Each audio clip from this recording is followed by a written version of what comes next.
Roderick Edwards is a published author that has written multiple books on a wide variety of topics. He's an artist of unique line art and paintings, a designer of landscape expressions, and a Microsoft Excel guru. To Roderick, everything is artistic expression, from stories to spreadsheets. Contact Roderick at roderick.com for interviews or consultation.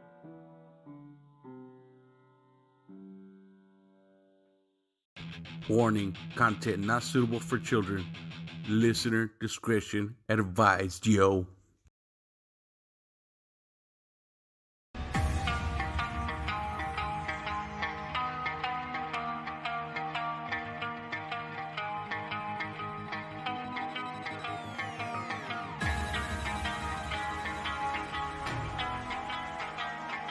Screaming Chewy Show, your source of entertainment and overall fuckery. And it starts now.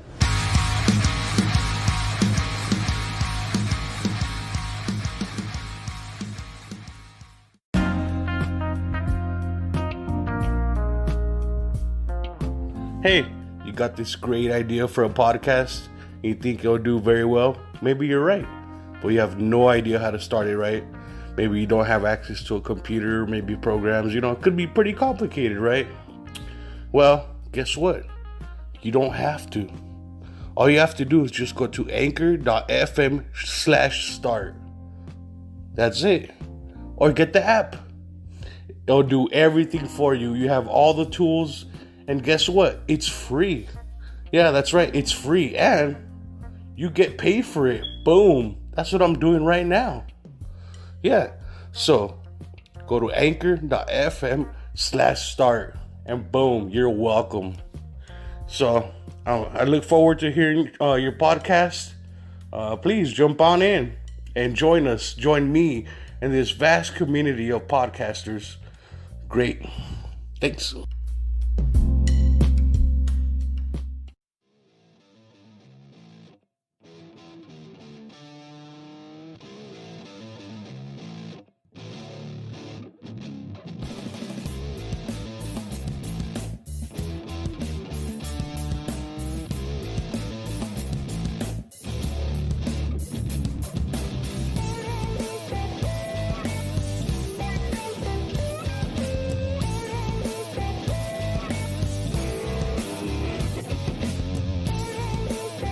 Hey everyone, welcome back to another exciting episode of Screaming Chewy Show. And I'd like to welcome back Roderick Edwards. Yo, yo, in the person, in the flesh.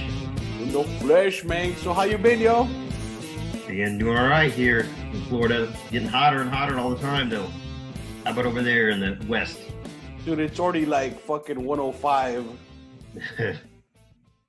But it's okay. Like they say, it's a dry heat.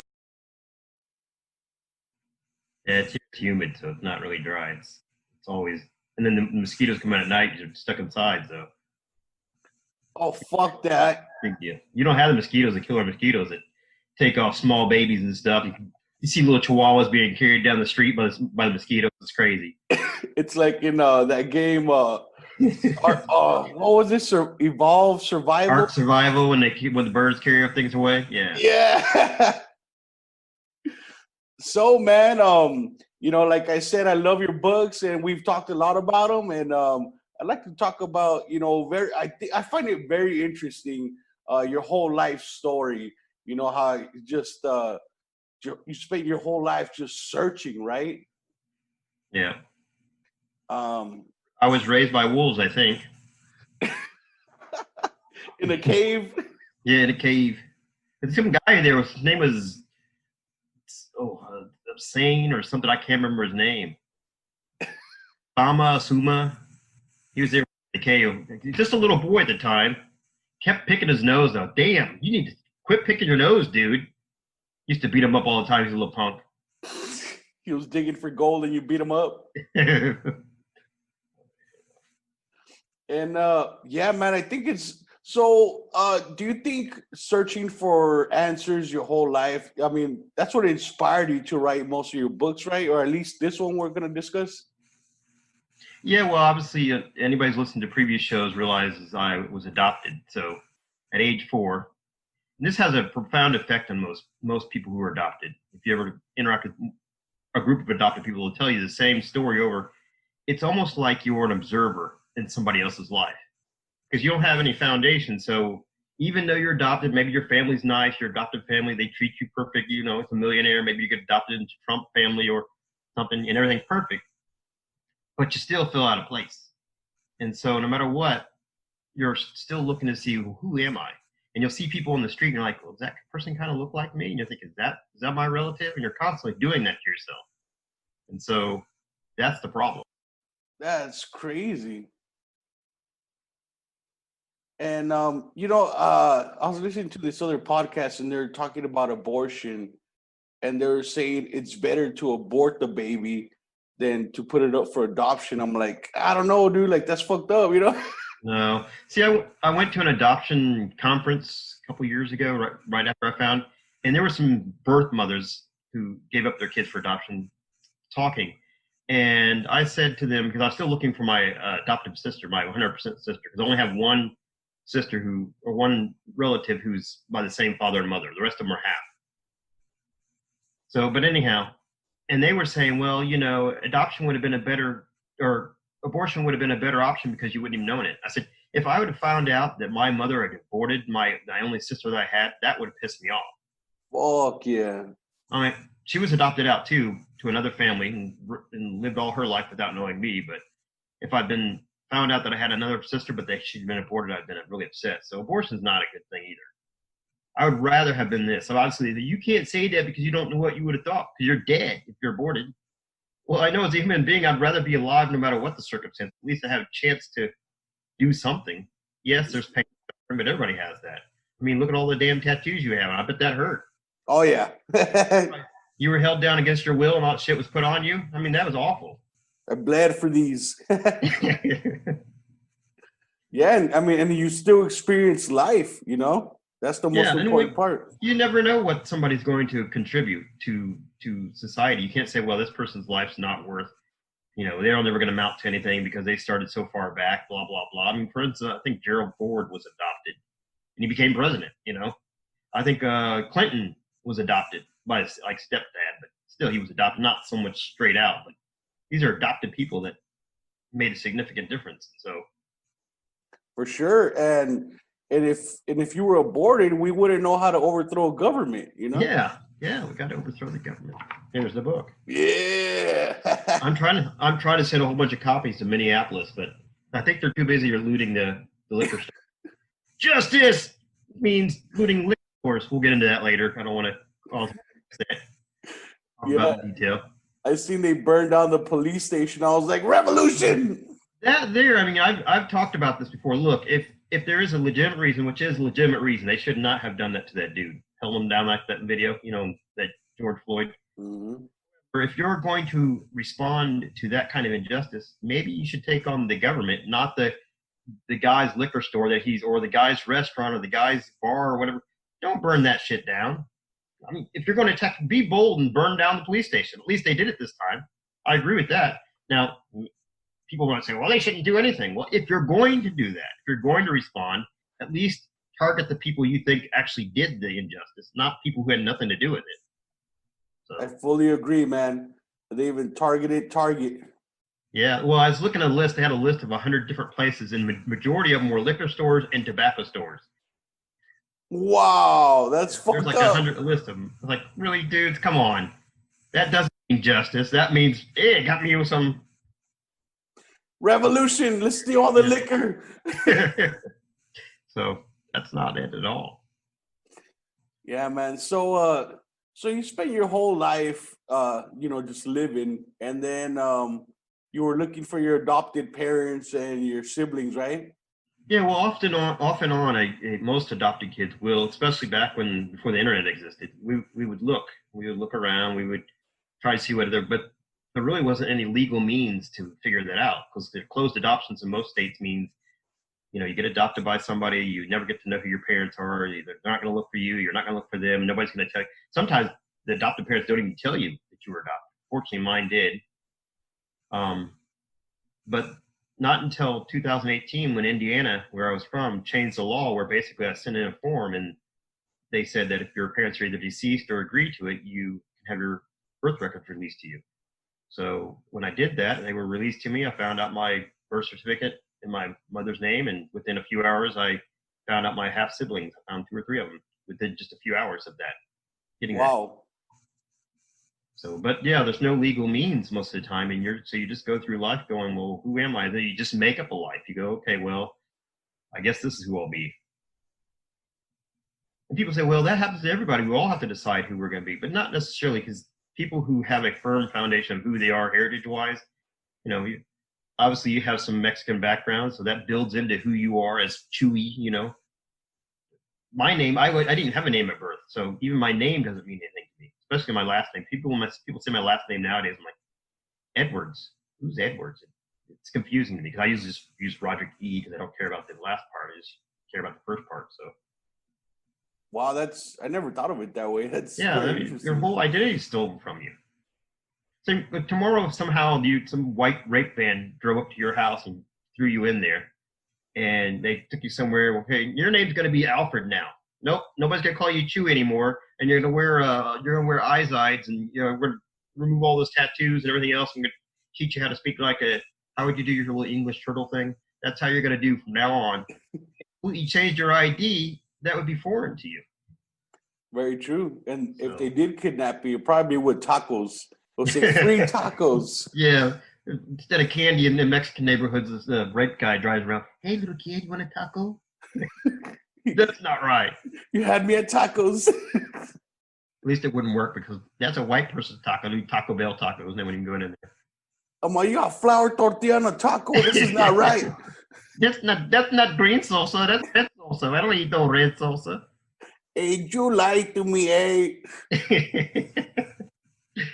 So yeah, one of the first books, as we said, was that talks about that adoption story is the Togethermore one, and it's actually been you read that one, but it's actually been a very controversial book because I named names in there. I probably, in retrospect, should not have. Oh. And so, I mean, it's just first names. Is that legal trouble or just like no? It shouldn't be legal trouble because one, it's first names, and plus it's a biographic, so it's my life. I get to decide. I mean, anytime, like if I wrote a book now, I'm going to write a book that your name's going to Chewy would be in there if I wanted to. Even if I wrote something negative, hey, this guy's got he's got these headphones on and they're kind of tilted back, crazy. But whatever you said, I mean, unless you're an idiot, you probably say, okay, that's true.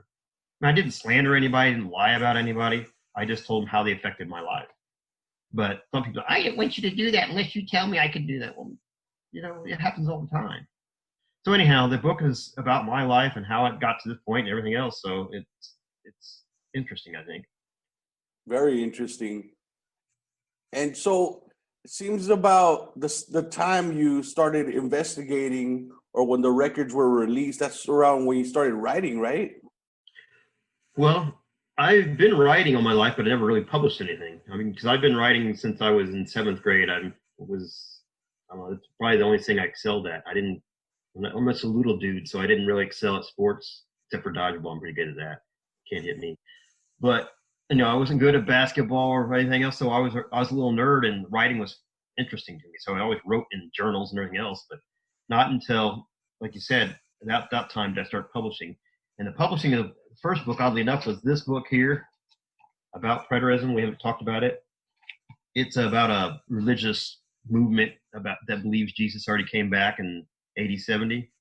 And I've been writing it for a while and planned to publish it, but I just lost interest in it. So when I came down to live with my sister, my 100% sibling sister in Florida, I decided to take some time and finish it. And then once I did that, I started pumping out all the other ones. You put in some work, man. Yeah. And for how fast you did them, I mean, you do really good, man. Well, thank you. Yeah, I'm trying to keep them short. Most of the books are like 120 pages or less, but that's a 2-hour audio. That's about the length of a movie. So who wants to invest any more time than 2 hours typically listening to anything or anything like that? So yeah, I really like the audio for the universe. The universe, Yep. That one. Yeah, man. You got that one in paperback, right? I I think I got it in an audiobook. Oh, okay. Well, it comes with all these fancy pictures if you got to see. You should make a coloring book separately. Oh, the universe coloring book. Or you're this little spot. Oh no, wait, that's flea. That's fly shit. Get out there. Connect stars. Yeah, man. And so growing up and like, did you ever like imagine what your siblings are doing or something? Because I know I'd be doing that, you know. Well, the odd thing was I wasn't really ever thinking about siblings. I was always only thinking about parents. That's weird because when I found I wasn't, for some reason I didn't think of, oh, I need siblings, because I was adopted into a family that had 4 other kids. Well, the time they procreated, they had 4 other kids. They had 2 older daughters. So the story is, when I was 4 years old, I'm in Indiana, and the first memory I have was being in a car. The very first memory. I don't know, what's your first memory? Can you remember that? Damn. How far back and how old were you about? I think I was like 5. I remember being at the beach. I remember being at the zoo in California. But I think that's the earliest I could remember, like 5 years old, somewhere around there. Were you climbing over a gorilla enclosure or anything? Are you at the zoo? Harambe. Yeah. So I'm 4 years old, and I remember being in a car, and I had that chewing gum, the stick kind, and I'm going on my way to my adoptive family, and I'm supposed to save this gum for them, just like a little present. But I'm so nervous, I'm opening up every one of them, I chew up every one of them, and throw all the foil wrappers on the floor. And then I look over at the lady. I said, "Do you think they're going to be mad? I chewed all the gum." She's like, "No, they'll be okay with it." So that's my very first memory. Wow. Yeah. And so the sad part of it, and I don't want anybody to pity, but the sad part is, so I was 4, but by the time I was 7, the parents had divorced. And this is the stuff that's in the book. It's really hard stuff. But anyhow, the adoptive mother, was basically a whore. She whored around. Men would call from a motel and say, "Hey, come get your wife. I'm done with her." And so What? so the adoptive dad eventually became an alcoholic. I mean, who wouldn't with that kind of stuff?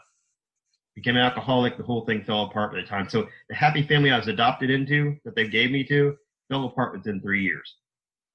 Wow, dude, that's some heavy shit, man. Yeah. So from that point on, he moved out after he got divorced, and she went to work at a bar. I think she might have already been working at a bar, but yeah, she went to work at a bar. So I hardly ever saw her. The only time I ever saw her when she came home really late at night at 2:00 in the morning, usually with some dude locked in her bedroom. And then a lot of times she would make me watch my 2 younger siblings, and sometimes missing school for that fact. I'd have to miss school because I'd have to stay home and watch them. Damn, that's crazy, dude. Yeah, so that's what went on. So I basically raised my 2 younger siblings and raised myself from age 5 or so, or no, 7 or so on, because she was never around. So you had to grow up fast. Yeah. So that's kind of the backstory of my youth. So there's not much for there. Bet it toughened you up, though. Yeah, well, definitely, obviously you see things and things happen to you that in any situation that you have to figure out how life works quickly. Otherwise, you end up in mental ward or prison. That's how you survive. You got to adapt. Mm-hmm. And I think you turned out very well. I mean, considering the circumstances, you didn't grow up into a whore or alcoholic, so you did pretty well. Yeah. Well, what I always would tell my daughter's friends, I'd say, look, I don't care what your upbringing was. No matter how bad it is, at some point in your life, you have to say, what do I want to be? I don't care if your parents were abusive or murderers or whatever they were. You have to say, well, who do I want to be? So that's kind of my philosophy that I went by in my own life. It's like, okay, I'm not going to be an alcoholic. I'm not going to be a criminal or anything like that. I'm going to try to do something worthwhile. I love that. That's a very good question to ask yourself too. Who do I want to be? Wow. Yeah. You should go to like youth groups, bro, and tell them that. I don't have any fancy ties.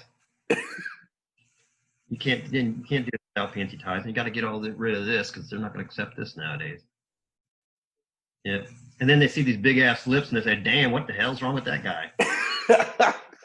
So it's not going to work. So that's the reason why I write, because people can't see me. I got fake pictures in the back. See, look, see that one? That's not me. It's a fake guy right there. That's kind of me, but when I was younger. Oh shit, man. That's the White Prince right there. Styling. Mm-hmm. On here's one. That's the same one. So that's pretty cool. I didn't know you had the pictures. Yeah. So there's the childhood, and then the book again. This Togethermore book. What happened is, because I was so adamant of not living a chaotic life and bringing order to my life, considering it as an adopted person, you have chaos.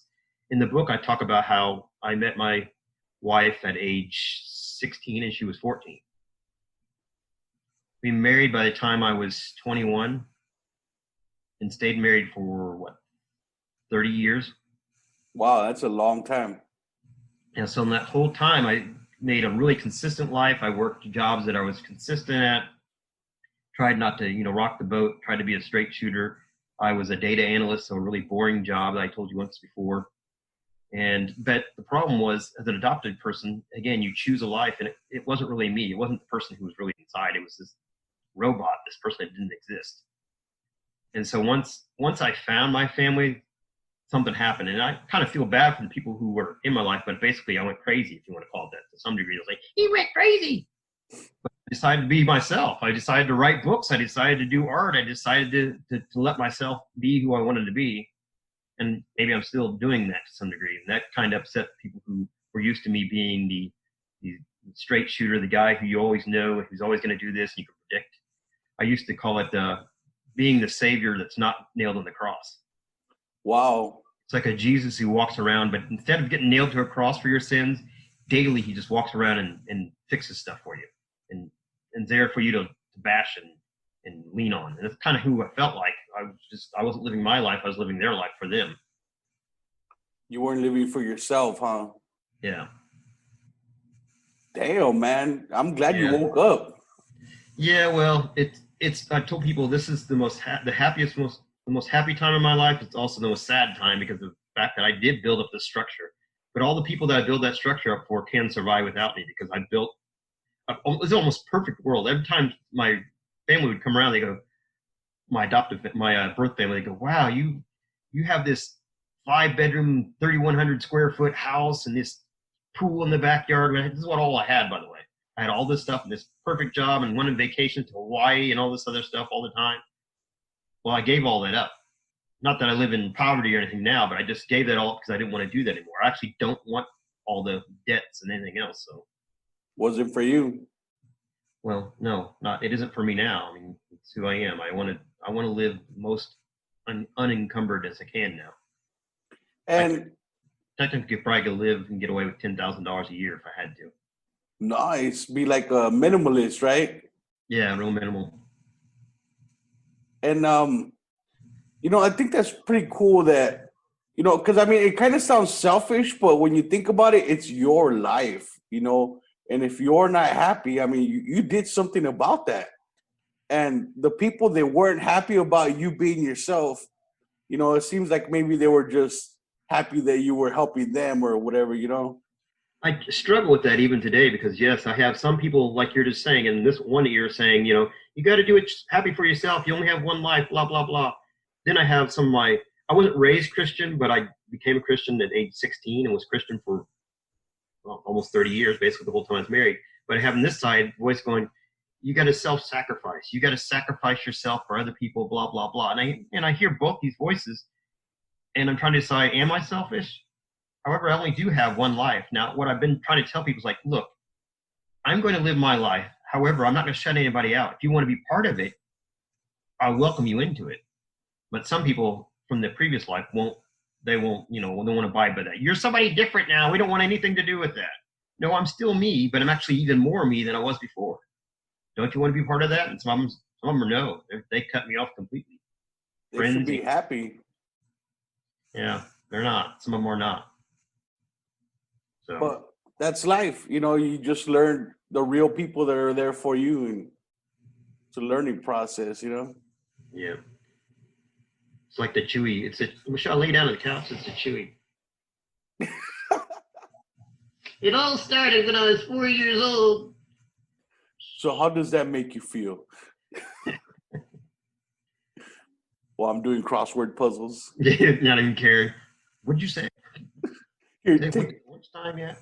take this medication. COVID. It's a COVID. What's it say COVID on it for? Your problems will be over in about 2 weeks. Get the incubation time going. That's not right. Yeah, spell it Kobe 19. Yeah, they won't even know. So here we are now. I was born and raised in Indiana, so a Hoosier. And my sister was born and raised in Indiana, the 100% sister. But she lived she was just the opposite of me. So she lived a very exciting and chaotic life. It was even chaotic. So whereas I lived a kind of a stable but dead life, because everything was predictable, everybody could count on me, everything was as they can imagine.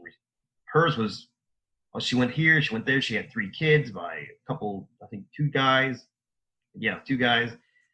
But she's very intelligent, she's very witty, she's very imaginative, just like I am, but she let herself loose. She lived life, despite what people would tell her. She didn't try to be everybody's sacrifice. And so I used to say to my other half siblings that I needed a little bit of her chaos and she needed a little bit of my order. So I've moved down here to be with the only other person who is my 100% relative and the only other person who lived this kind of life and understands what I'm talking about completely. No matter how much you tell somebody, they can't understand completely what it means to be adopted. Mm-hmm. Imagine a little bit, but not completely. And so here I am down in Florida now, in the middle of Florida, which is Ocala. It's basically a bunch of pine trees and horse farms for miles. It takes 35 minutes just to get to the closest Walmart. Wow. I'm in the middle of nowhere, which I love because it's seclusion. And we bought some more properties. So like you said in some previous interviews, we are building an orchard and a big 30-foot by 30-foot garden and all these different things. And this is kind of what I wanted to do and live my life off the grid as much as possible. Got the RV, which we plan on taking out here soon. Again, there'll be a book about that, the RV adventures of some sort. Oh, shit, to Slab City? No, I'm just kidding. It's Slab City. Hey, just be careful about living off the land. It might be another Ruby Ridge. No. Yeah. But I don't have any kids. You don't need to burn us all up. For the safety of the kids, we got to burn all of you. So wrong. Texas thing. They could have got that guy at any point. Instead, they waited until he was bunkered in. Then they burnt the whole damn place down and killed some of the kids even. So. And then deny they burnt it down, even though there was proof that. Yeah, we're watching it live. Here's the little tank that you got going through there, shooting fire out the muzzle. Hey, man, so where you're at, there's a lot of land. It seems like a perfect place to put like a little shooting range in your backyard or something. Yeah, well, actually, every day, every night, somebody's shooting, but they're usually shooting in the forest, which is like less than 100 feet away. I don't know if I could get away. I might be able to get away with shooting a gun in the backyard. I have a little 22 that sounds like a BB gun, so I could probably get away with that until you start seeing the semi-automatic.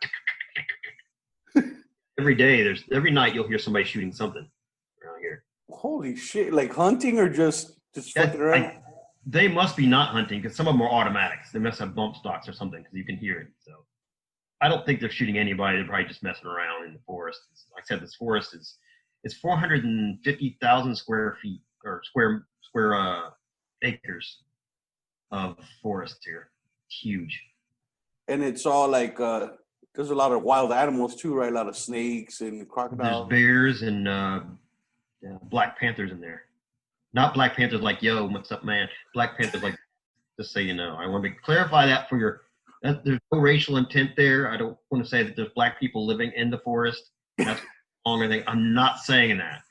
It's not the gang, the Black Panthers. You need to put like a disclaimer up here in the corner. The Chewy Show does not, recommend this content.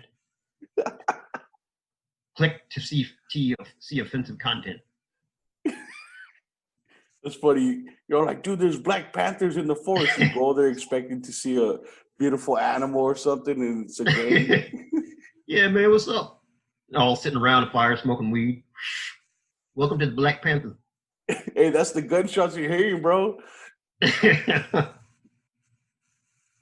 Man, and yeah, I'm trying to imagine like your life. You know what I mean? Like, it's pretty crazy how your sister, your real sister, how you say you have similar personalities, but she lived her life like she just let loose. Yeah, she lived the opposite. I mean, I'm not saying she's a bad person or I'm just trying to say she lived life. I kind of focused on living life for other people. She lived life for herself as much as she could. And the reason I think there's just certain characteristics that are built into you, whether it's their DNA. We joke all the time because we found out this is the reason you got these big lips.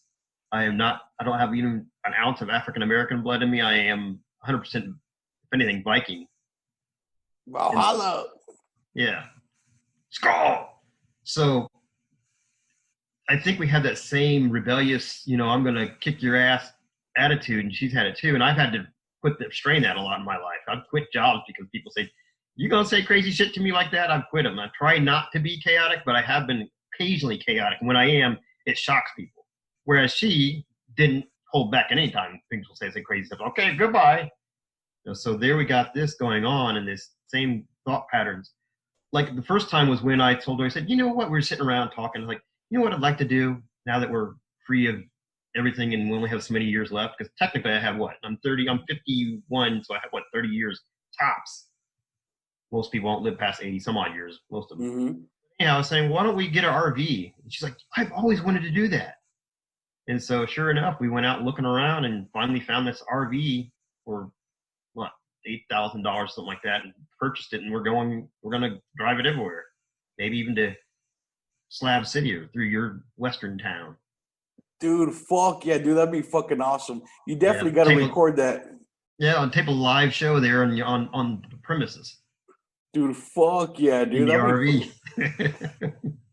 You gotta make a show, dude. Name it fucking Rod's RV Adventures. Yeah.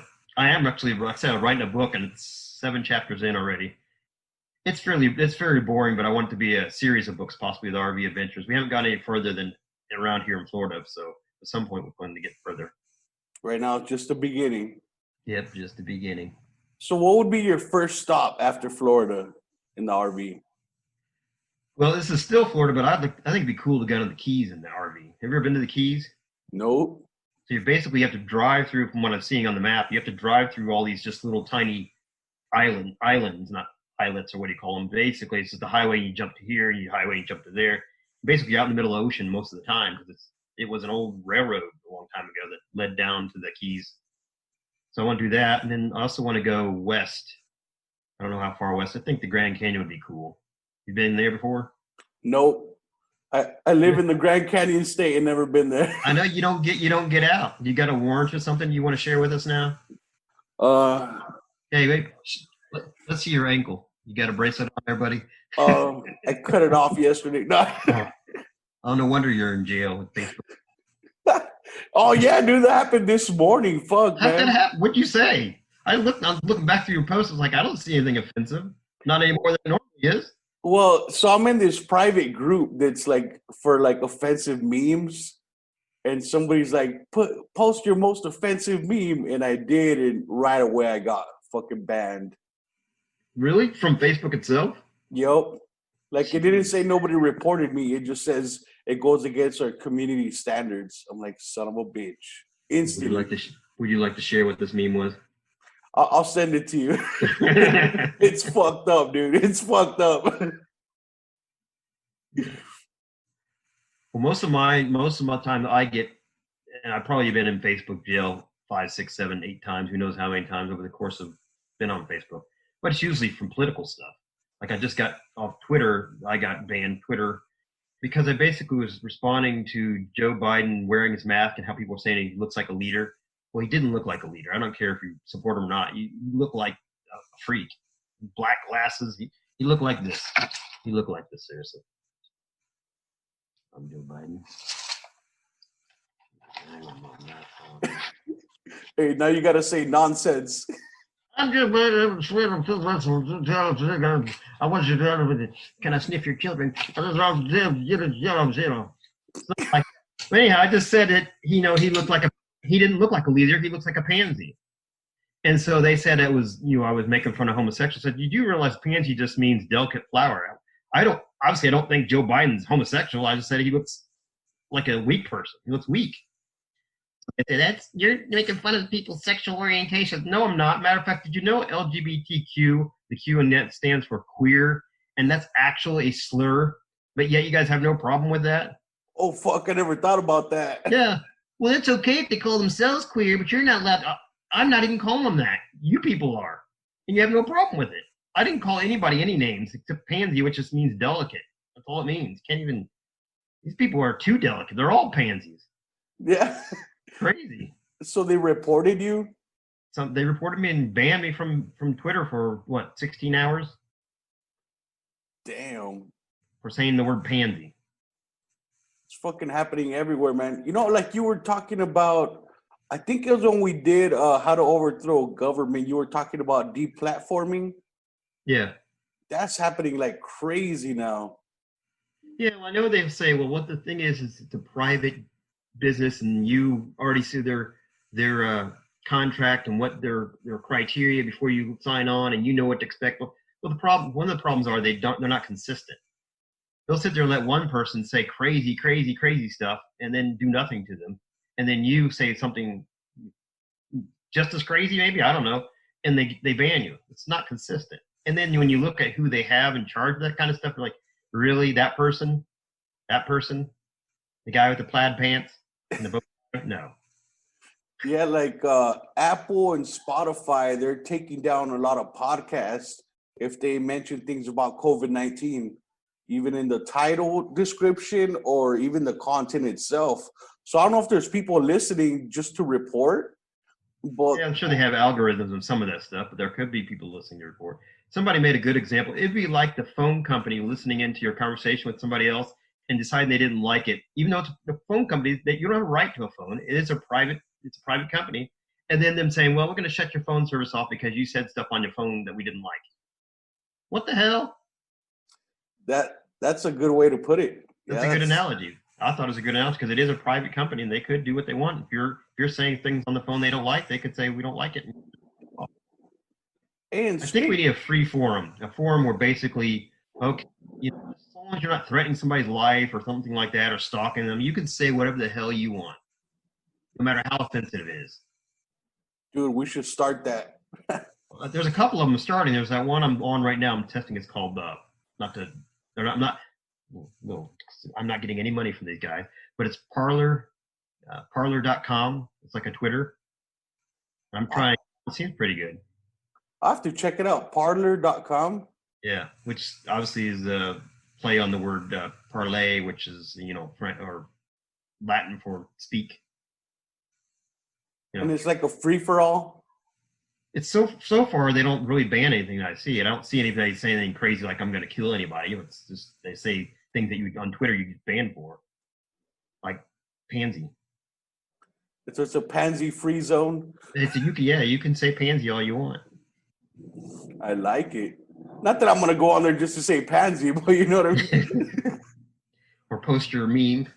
Oh my God, dude. Watch, I'll send it to you. You're going to be like, wow. That's how you can test it. Go on there and post a meme and see if you get banned. I like the way you think, man. I've been messing around with Reddit, but man, I find it confusing. Oh no, they're even worse. They're snobs there. I was on Reddit for a while too. They're snobs. You didn't post exactly what we said. You didn't have so many up likes and everything else before you posted this. I'm like, come on. It reminds me of high school cliques, You're not allowed to be in our little club over here unless you wear the right kind of you don't have an eyesight with the little alligator over here. I don't know if you're from that era, but my era, you had to have the polo emblem eyesight on your shirt. And if you didn't, you had some generic thing, like a little, what is it, Captain Kangaroo over here or something, instead of the alligator. You weren't part of the cool kids. I remember the little alligator. Yeah, the eyes and the polo, and they had the collars, which I hardly ever wear collared shirts anymore, but you didn't have those, and you had to turn them up. If you wanted to be really cool, you turned them up. Damn, I remember that in like early 2000s. Yeah, it looks like all these trends recycle themselves, but I was never really part of any of that, and that's what it feels like to me. It feels like the same stuff. Like you're not part of our group unless you do everything we want to say. You got to say fawning things about a little girl over there with blonde hair or whatever. Like on Reddit, I tried to comment or post on one of them, and it said you are not allowed to comment. I'm like, what the fuck? It didn't even say why. Most of the time, you have to have gotten so many up likes or something like that, or you have all these approval.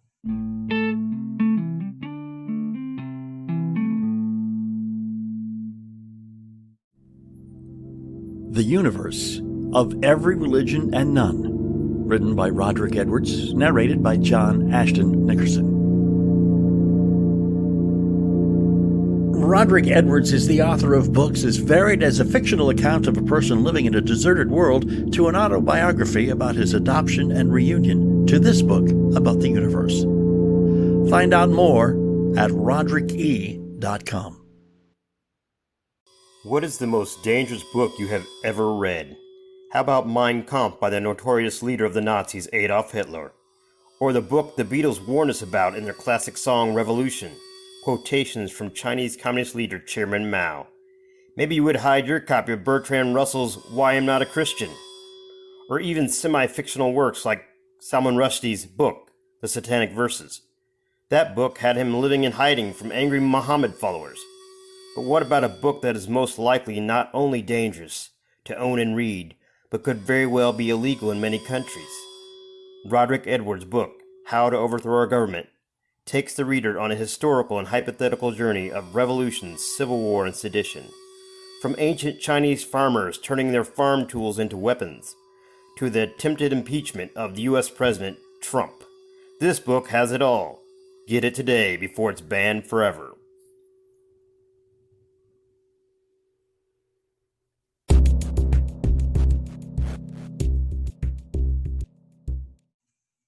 So the up likes makes you your comment more popular, so more people see it. Is that how that works? It allows you to comment more because basically you have to get people who care about what you say. So if you say something somewhere, even if it's just your own post, and people like it, then you're allowed to participate more. That's kind of fucked up. It's like the job that, like, when you come out of high school and they're like, you need 10 years experience to start. I just started.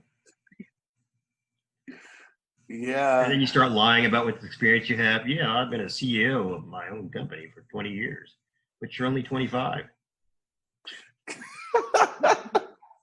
I started young. Yeah. It was a diaper company. Oh man. So Rod, what about after the Florida Keys? Where are you going after that? Well, I want to go.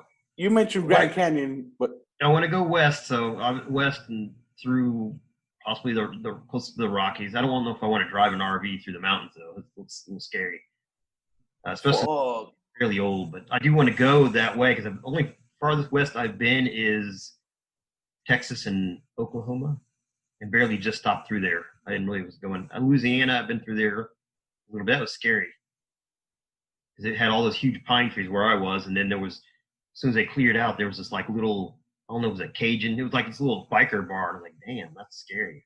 You go there, you never come back out. They're like, you got part of mouth. Yeah. Like 3 hours from here, there's these small towns like called Sholo and Pine Top and Lakeside, and they call it the White Mountains. It's fucking beautiful up there. I've been there a couple times. It's all like pines and lakes. Fucking beautiful. Nice. Now I do worry about two things. One, because I obviously have my sister in tow. That's somebody else you have to worry about besides yourself. And secondly, it's really annoying, and not to launch into this too much, but I can't carry a gun in every state I'm going through, obviously, which is annoying. The Second Amendment says I can carry a gun wherever for my defense. So here I'm going through all these states in places I won't even know where I'm going until I get there, and it could be dangerous. I don't know. And yet I'm not allowed to defend myself. So yeah, I used to work with a guy. He was really into guns, and he got pulled over in California. And the cop told him, the reason I pulled you over is because I saw Arizona plates. He's like, I know you guys carry guns. He's like, where is it? Not right. And then, so did he search his car or something? Yeah, he searched his car, but he didn't have a gun on him because he knew he was going to California, you know, so he didn't take nothing. Well, the RV is going to be a little easier to conceal stuff, I imagine, because all kinds of compartments and everything else. And I'm working on lifting the floorboards up, and I'm putting the automatic machine gun under there and all that. So once we get that all set up. Damn, and all your... He's shaking his head like I'm serious. All your stacks of cash you had hidden in your cave. Yep. And that little Osama's grandchild under there, too. No, dumbass. Have a sawed-off shotgun in the floorboards. I'm telling you, man, you should put spikes and stuff on that RV, yo. Mad Max. Yeah. Scare people away. That'll probably get me pulled over more often than not. What the hell is this? Man. And so you got another book coming out, right? I got a couple books I'm working on. One's a really boring Excel book. Well, boring for people who don't like Excel, but because I was a data analyst and did Excel, not just the formulas where if you ever did it, A plus A1 plus B1 equals whatever, use Excel. Most people know that. But what I did is called VBA. It's the coding behind Excel.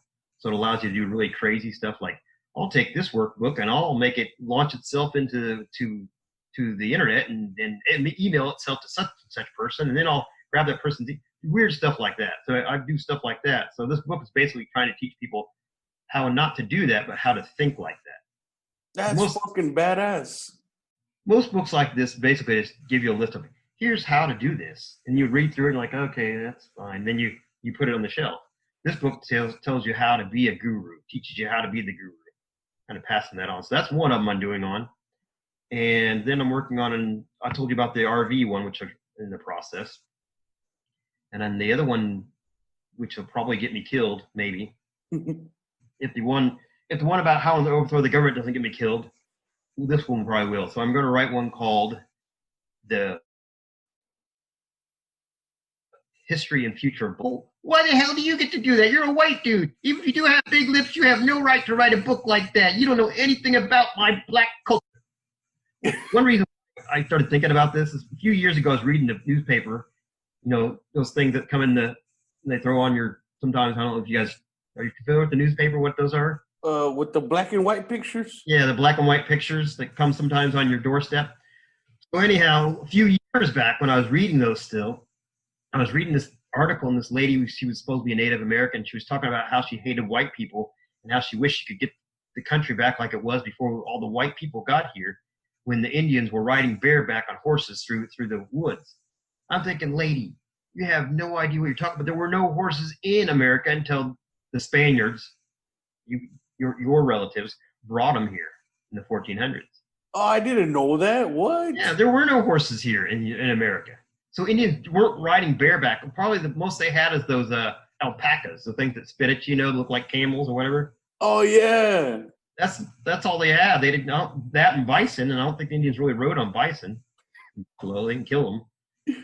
So my point is that I want to be as unbiased as possible. You can't be like, if I wrote a history of the white people, it probably wouldn't be unbiased because it's hard to disconnect myself from that. If you wrote a history of the Mexican people, yeah, it would be probably informative, but you probably couldn't be as critical as you should be because that's your background.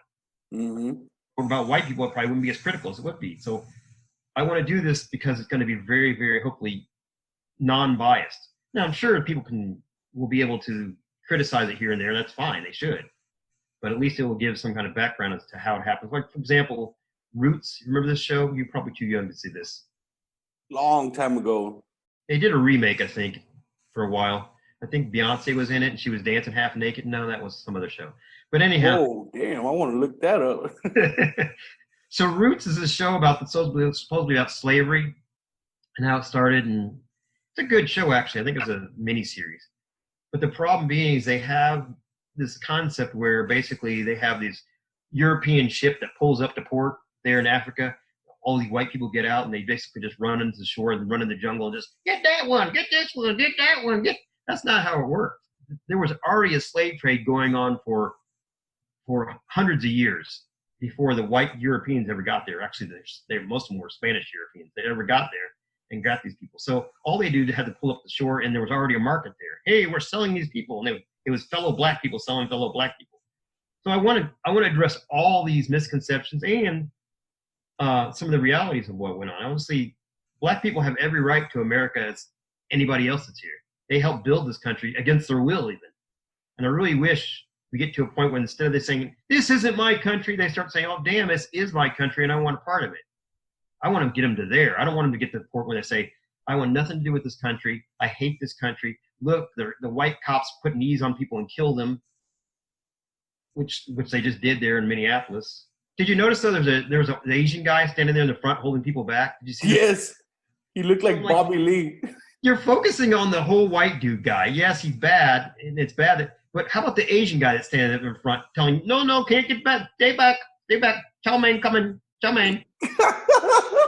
We're not focusing on him at all. I mean, isn't he part of the people of color group? Yeah. But how come he gets a pass?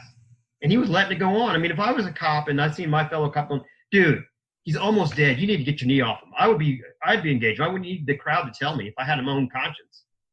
But he just letting it happen, even while people were telling him, hey, he's not even moving. Don't you see he's probably dead? He just stood there, stay back. And I want to address all of this. I want to address the whole gamut of black history and black culture and how we got to the point we did, and KKK and how that came into power. We talked about this before, how the KKK was started by the Democratic Party, not to get too, and how Malcolm X said, if you vote for did you read this video? How Malcolm X in 1964 said, if any black person votes for the Democratic Party, they're a chump and a traitor to their race. Whoa. I had no idea. Crazy shit. Yeah, nobody sees that video.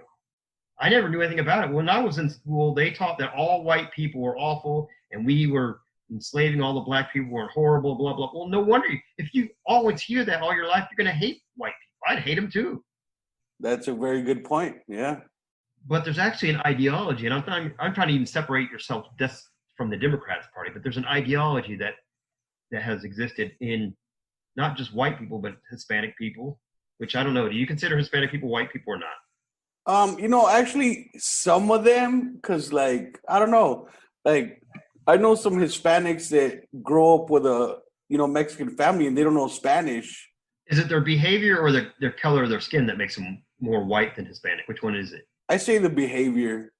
Okay, so when Biden says you ain't black unless you vote for him, it's because their behavior. Then was he half right?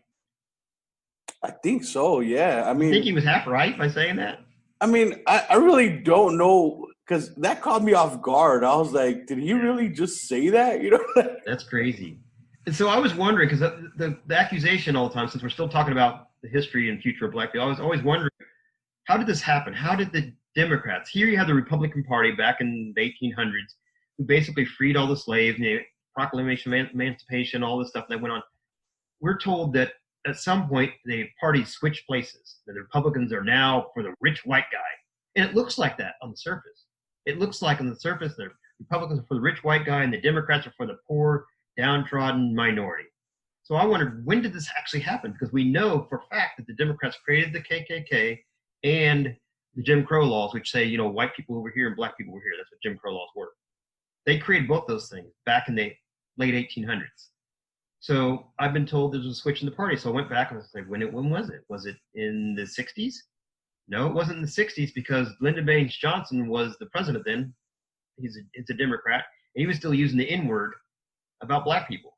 And like I said, Malcolm X said, if you vote for him, that's back in 1964, then you're worse than a traitor. And he said that there's no such thing as a Dixiecrat. They're all Democrats. So he was against them. So I'm thinking, well, it had been after 1964. So I'm thinking, where was this change? And there was not a change. What I see is when I went back in history, 1930s is when it happened. When FDR, you remember the guy with polio and he's a wheelchair-bound president? You familiar with it? I don't. Okay. Well, he's in World War II, the only president that served 16 years. Holy fuck. Yeah, he was the only president that served 16. This is before they had the law, basically, you can only serve 8 years total. He served 16 years during World War II. basically because of the Great Depression that was going on then, he was able to push through all kinds of crazy stuff. What he found out is that if he helped black people by giving them free stuff, they would vote for him. When it happened, 1930s, because before that, from the 1800s to the 1930s, black people voted predominantly Republican, and they ran in office as senators and congressmen, because there were congressmen before the 1930s, black ones, they were always Republican. So in the 1930s, because of FDR, the black people started changing over and started supporting Democrats. So from the 1930s on to present day, black people vote Democrat, even though the Democrats have historically been the ones that have oppressed them and passed dumb shit that hurts them. That's fucking nuts. Yeah. So I want to write about that. And well, they switch parties. They haven't. They haven't. Yes, it's true that the Republicans treat people. What it is, they treat people all the same. They treat you just as a person, and therefore, since they don't appeal to your Hispanicness, and they don't appeal to your blackness, they don't say we need to make laws for short people. We need to make laws for left-handed people. Instead, they say we need to make laws for Americans. It looks like they don't care about you. And I'm not trying to tout republicanism. I'm just trying to tout the ideology change. I don't care what you call it. There's two groups of people. One group of people that exploits you and manipulate you, and other people that try to treat you with the same dignity they treat everybody else. They don't give you any kind of extra special pass or anything like that. If you succeed, you do. If you don't, you don't. And that's how it should be, you know? Right. So this is the background of the book that I'm going to write, and I don't know how it's going to come out and how it's going to be received. Maybe it'll flop, or maybe I'll get killed, or maybe I'll be with the Black Panthers out there, hiding in the forest, or taking the tokes with them, I guess. Best book. You sure you ain't black? Look at them big ass lips. Them lips is bigger than mine. And they're about to execute you, and they see your lips. They're like, "Yo, man, he's one of us. He's an albino." Albino. I gotta curl my hair up a little bit. Hey, that reminds me. There was this fucking audio of Biden. I don't know if it's real, but it sounded like him, and he was saying like, "I have blonde hairs." Oh no, dude, that is real. Yeah, he's a lifeguard. He says a lifeguard at a pool, and that is creepy. So he's a lifeguard at a pool, and he said that the kids he was used to people acting like roaches. It's weird. It's a weird comment because they were all, and that when his legs would be wet and from the pool, they would come up there and rub on his legs, see the white, hair coming back, the blonde hair. Like, that's a creep. And he liked it. Kids have always sit in his lap, and he has no problem with kids sitting in his lap. Yes, he even said, "I love children sitting on my lap," like something like that. Freak. Dude, He's been a politician since he's 26 years old. He's done nothing else but be a politician. Wow, so he don't know what it's like to be a normal person, right? Yeah. Have you ever worked at? I think everybody should start out working at a fast food place, just because that's the most shitty ass job you can get. When the guy comes to drive-through, it's all backed up. We need 15 bags of fries. You're like, oh shit, I can't drop any more fries. It's a stupid ass job, but it gets you to learn chaos. And I had my first job was Burger King. And I remember the drunks coming through like in the middle of the night going, "I want a Big Mac." "Sir, this isn't McDonald's, it's Burger King." "You better give me a effing Big Mac. I'll come through this window and shoot." That's what you need. You need to learn what life is about instead of shelter yourself. Or people throw a burger at you. "I said extra pickles." Wanting to kill you over not enough ketchup packets. Yeah. "Come in here, shoot you. Give me some extra ketchup." And I seen some people freak out, man. Like in the videos, like the drive-through windows, people like try and come in and beat the person up or some shit. Like, goddamn. Yeah, that's an animal. They need to learn how to act civil. For sure. Still talking about the book, if you notice, you ever go back through and watch some of the protests that happened in the 60s, the civil rights protests, it's odd because all the black people are dressed in, they have their shirt collars on, and a lot of them ties. They're walking on the streets, they're protesting. They're being interviewed, and they speak proper English. Yo, man, I said my book, none of that stuff's going on at all. When did we go from where, I don't care that obviously they're not talking white, they're just talking English. But when do we go from there to where we are to a lot of, not everybody, because I have more black people I know who speak proper English and better articulation than I do even. So I'm not trying to say black people all, But where did we get this group? And there's also a group of white people, but where do we get this major group that's being presented to us as the typical black person? Whether it is or not, that's what's being presented to us. How did that happen? Yeah, and I heard like black people. I seen like posts on Facebook, people sharing, but it said something about stop shaming black people for speaking proper English. Like they shame them saying you're acting white or something like that. Yeah. I think where it happened is at some point in history, and probably it was during the age of rap, so I'd say early 80s, where it was uncool to sound like a white person. So you had to come up with your own dialect, and it was rebellious. And so I was like, man, you ain't messing. It's that kind of stuff. And so now if you try to sound anything like articulate, you sound stupid. Yeah, I could totally see that with the rap. Yeah, it's a rebellion. It's a rebellion. That makes a lot of sense. And you got to know your audience too. I mean, I'm sure you talk differently around your friends than you would if you were on a podcast or in an interview. Okay, I get that. But when you can't even make the distinction, and you can't because you only speak one, slang, then you got a problem. You're not going to really be successful in the world because nobody's going to follow that very long. You just got to know how to act around people. Like when I'm with my friends, I'm like, hey, what's up, fucker? Or like, hey, what on there? But if I'm at work, I'm not going to be like that. I'll be like, hey, how's it going? Hey, You come in and say to your mom, punch her in the arm. Yo, what's up, homie? Your mom. What's for dinner, bitch? Yeah, you got to know your audience. And that's all I'm asking. I'm saying, when did it happen where now we no longer even know our audience? So, that's true. And I really think it has to do with the fact that there's a rebellion against the so-called white culture. Because you listen, if you go back and listen to Malcolm X speaking, he's very articulate. Yeah, huh? Yeah, that's back in the 60s. And man, there's some crazy shit going on, man. Even right here in the next town over in Phoenix, Arizona, there was a huge protest. I mean, there was no rioting or looting. I mean, they just, got together and walked the streets. And I'm like, that's how it should be right there, Yeah. Well, and also, I mean, somebody's dying right now. Whether it's a white person, black person, Chinese person, whatever. Somebody's dying right now at a cop bus gone bad, And maybe it was precipitated by the person. I don't know. I'm not definitely the George Floyd. I don't even know what happened there. I can't tell. They said he was resisting, and then he wasn't resisting. Even so, it doesn't give him right to sit there and kill that guy by holding his. It was obvious that he wasn't going to resist. Mm-hmm. Or if he did, fine, shoot him, tase him, whatever. But holding him down by your knee.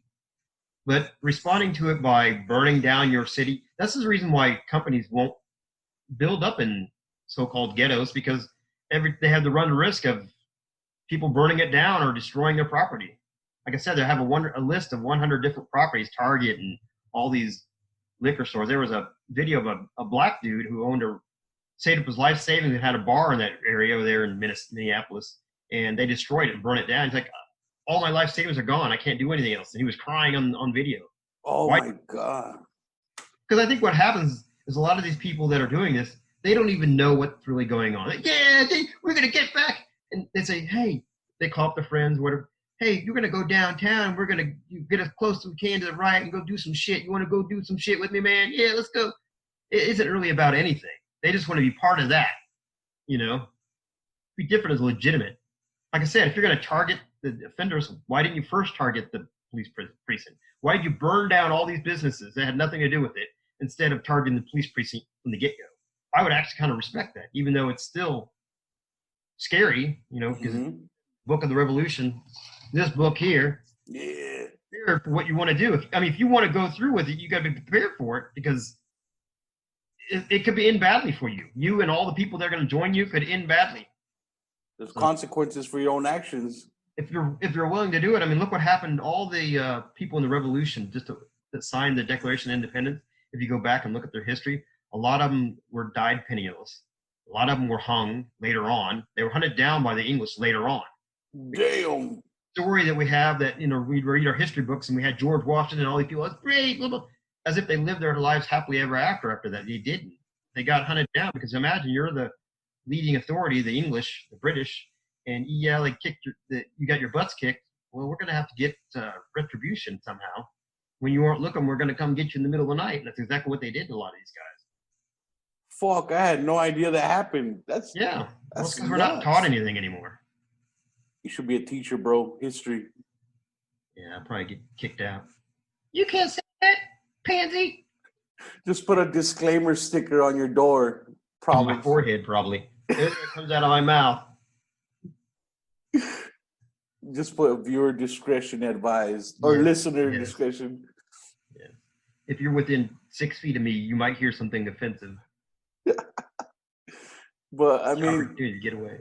I wish schools did teach that. You know, like when I was in high school, there was this one teacher, a history teacher, and that's when I started learning more about like what's really going on. Like he started teaching about Christopher Columbus, but he started teaching about what really happened instead of him discovering America. You know, He accidentally found it. Yep. Yeah, he started talking about how the natives, how they killed them off, and destroyed their like religion and just replace it. And Well, actually, I'm going to correct you a little bit because here's how it happened. Because he kept a journal.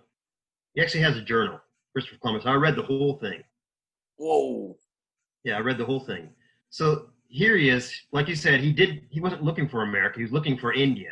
So what happened during this time is the Muslims shut down the Mediterranean, that little water that goes right there between Italy and all the way down to Egypt and all that stuff.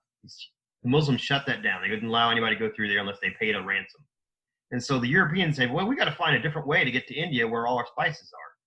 So instead, his plan was to go around and come back the other side. So when he found actually it's Dominican Republic where he landed first. He never landed on mainland in America, by the way. Christopher Columbus, people might not know that. So he founded, and he thought he was in India, so he called them Indians. And he was very compassionate and tried to say, we need to make sure his people were trading the Indians for dumb shit, like little beads for large amounts of gold and everything else. Like he said, you need to trade them fairly. damn. Him, who did all that shit. What was that? My other point I was going to get at. He died penniless.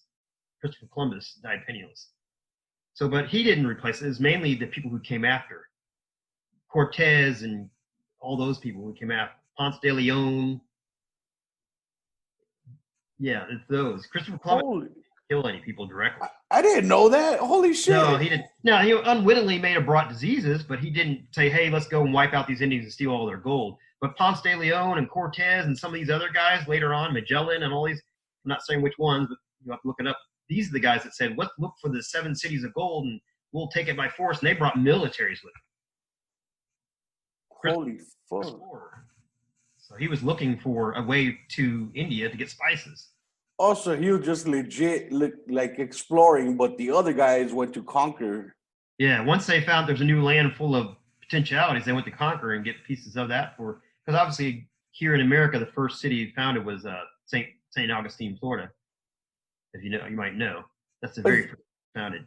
Is that where there's like a fort in Yeah. like a bay, and there's like they would like torture people and have slaves there and stuff like that? Yeah, this we talked about this in the previous show. I don't want to go launch into it too much, but the Spanish and the Portuguese were the ones for in 1400s until the 1600s were coming into the New World. That's the reason why South America is full of nothing but Spanish and Brazilian and Portuguese, because there were no English going there at all, no French, nobody, just the Spanish. It wasn't until the 1600s that the English came in Jamestown, Virginia.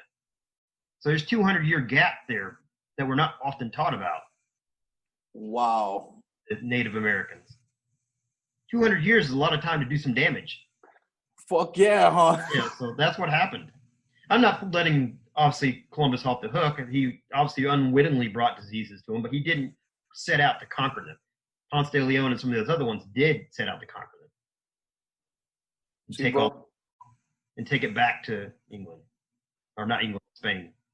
I'm telling you, man, should be a teacher, bro. Yeah, but even if you were, that gets drowned out. You'll get banned and you'll get deplatformed. You can't teach this. It's material. Here's the switching parties. Post it on that. What was that website you just said? Parlor. Yeah. Mm-hmm. Well, hopefully, what I do, like you listen to my one my one podcast, when I write books like this and the other one, they call it multi-genre. So most people who write books will write books about, romance novels or whatever. Latest romance novel, and he went up to her knee and he started rubbing on her leg, and her back of her hair tingled. That shit. Stuff like that. I don't write anything like that. All my books I write are completely different kind of books, which is not really a good method. People will say, you're never going to be known as anything. You're never going to be known as a history writer or the political writer or the romance writer. You have all these, but my hope is that I write all these books and in the future they'll outlive me, and people will say, well, this guy wrote about all kinds of cool stuff and it was all connected together. Most likely after I'm dead, which is fine, but that's what I'm looking for. And dude, and I think that's one of the things I like about that.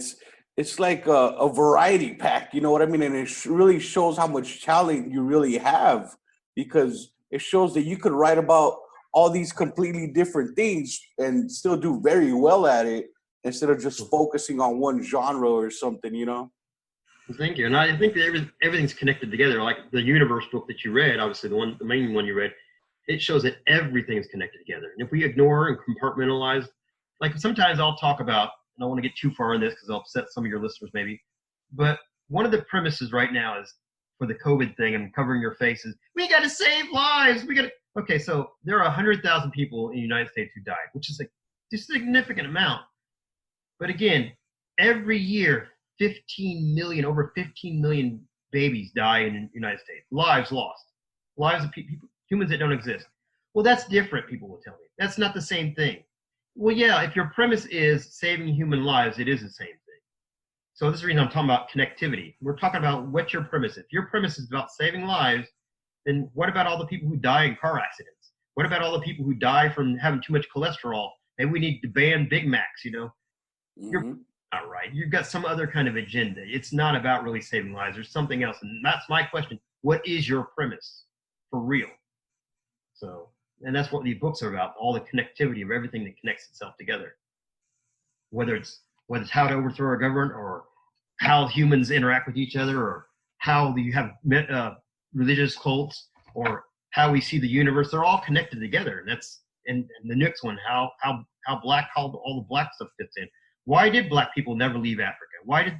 Why did they get taken by the Dutch and the French and the Europeans and the Spanish and then spread out to the world? Why didn't they have their own exploration ships? Suppose we were told they've been here longer than everybody else. The first man was supposed to be in Africa, right? Mm-hmm. So if they're the most advanced human culture, then why do they seem to be the most backward human culture now, today? I hate to say it, but it's true. They seem to be the most backward human culture. Damn, I never thought of it that way, about them having their own ships and traveling. Yeah, why didn't they have them? They were supposed to be, supposedly you're according to them, you're white too, because you were raised in, your background is from Europe, you were Spanish. So supposedly in history, anthropology, science, black people were the original humans, and they spread out from there and spread out and spread out and spread out. So why aren't they more advanced than you? Somehow you learned how to build ships and guns and everything else before they did. Why?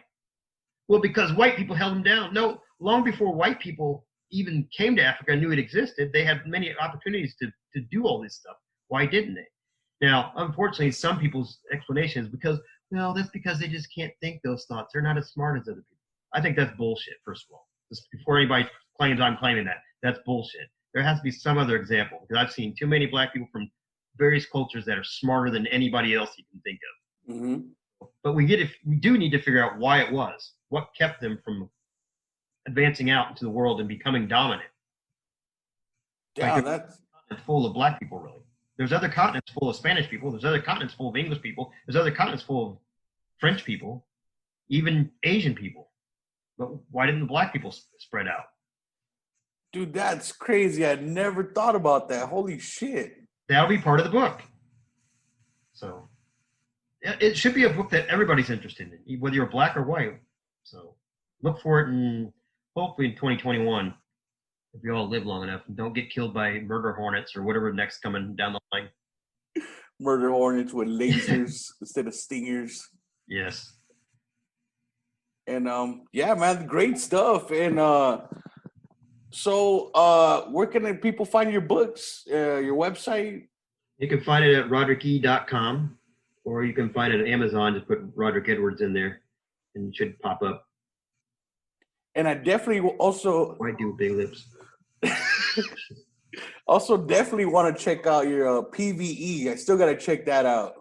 Yeah, PVE. So I won't tell you what it means on purpose because that'll give away from the book. Basically, and it's getting ready to be put in audio format. Basically, it's a story about a guy. It's one of my first books. I called it a throwaway book, but actually, I'm looking back at it and I kind of like it. It's one of my first books I did that I recommend any author do is create a book that's not going to be, oh, this is going to be my best book, my golden book. No, create a book that's just basically thoughts that you plan to never make any money from. It's just, you're just going to learn how to format, you're going to learn how to write, you're going to learn how to, and then publish it, go through the whole process. So PVE is about basically a guy who wakes up with amnesia on a planet.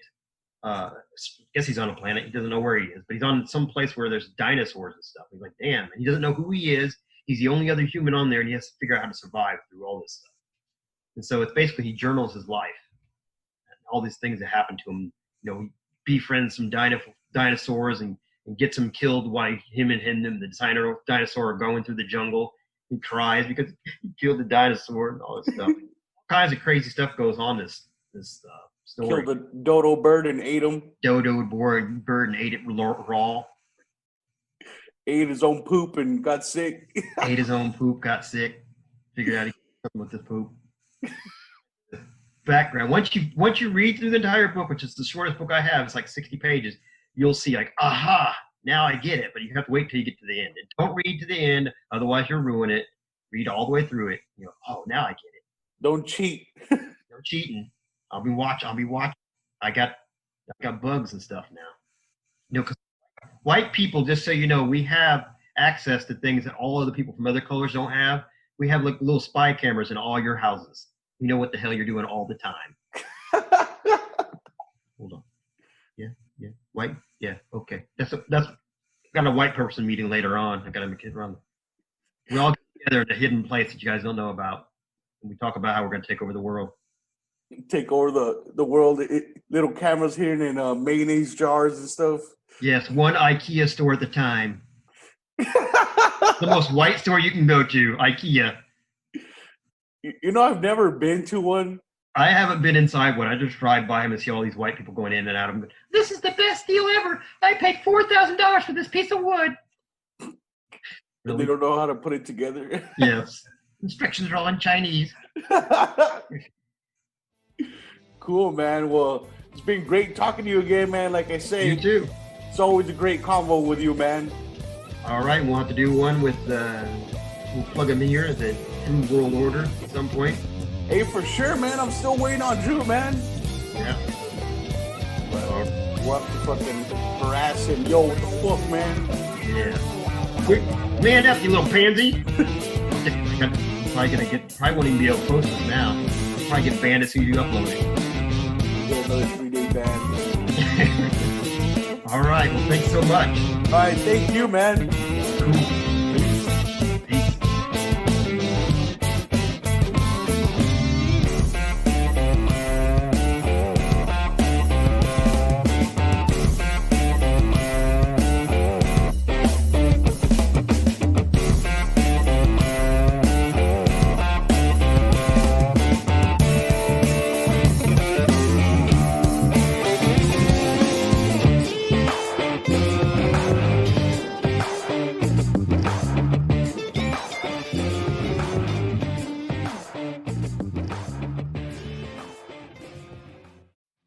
Everyone, thanks for tuning in. And if you'd like to support this podcast, you can find me at anchor.fm/screamingchewy@gmail.com. There'll be 3 options for a monthly subscription. First one, I believe, starts at $1 a month, yo. Yeah, $1 a month. Yeah, and if you don't want to, that's cool. You can follow me on Facebook and YouTube, Screaming Chewy Show, for some memes, some more videos, full episodes, and behind the scenes kind of deal, right? You can follow me on Twitter, Screaming Chewy. Yeah, not Screaming Chewy Show. I should probably change it. But it's just Screaming Chewy. And thanks for listening. Peace.